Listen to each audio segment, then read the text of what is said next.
मनुष्य की कीमत। आरव नाम का एक लड़का था। उसके पिता की लोहे की दुकान थी। आरव अपने पिता के साथ लोहे की दुकान में मदद करता था। एक दिन उसने अपने पिता से पूछा कि पिताजी, इस दुनिया में मनुष्य की कीमत क्या होती है।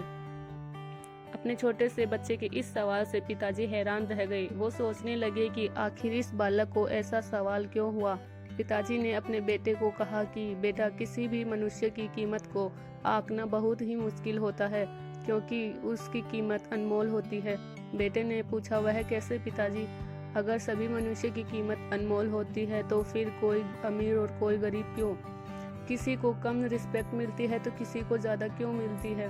पिताजी ने अपने बेटे को समझाने के लिए कहा कि तुम स्टोर रूम में जाओ, जो लोहे का बड़ा सा टुकड़ा पड़ा है वो लेकर आओ। बेटे ने कहा, जी पिताजी। वो लोहे का टुकड़ा लेकर आता है। पिताजी उससे पूछते हैं कि बताओ, इस लोहे के टुकड़े की क्या कीमत होगी? आरव बताता है कि 500 रुपये।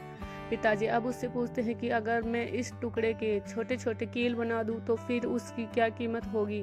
वो थोड़ा सोचकर बताता है कि पिताजी, ऐसा करने से उसकी कीमत बढ़ जाएगी, तब तो ये और भी महंगा बिकेगा, लगभग 1500 रुपये में। पिताजी अब उससे पूछते हैं कि बेटा, अगर मैं इस लोहे के टुकड़े से घड़ी के बहुत सारे स्प्रिंग बना दूं तो?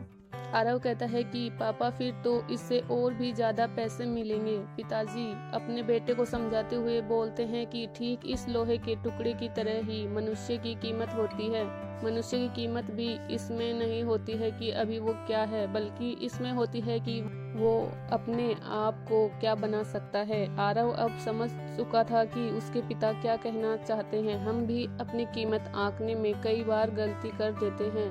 हम अपने प्रेजेंट स्टेटस को देखकर अपने आप को वैल्यूलेस और मीनिंगलेस मानने लगते हैं। हम ये नहीं सोचते हैं कि हम अपने आप को क्या बना सकते हैं और हम अभी क्या हैं, उससे अपने आप की कीमत आंक लेते हैं।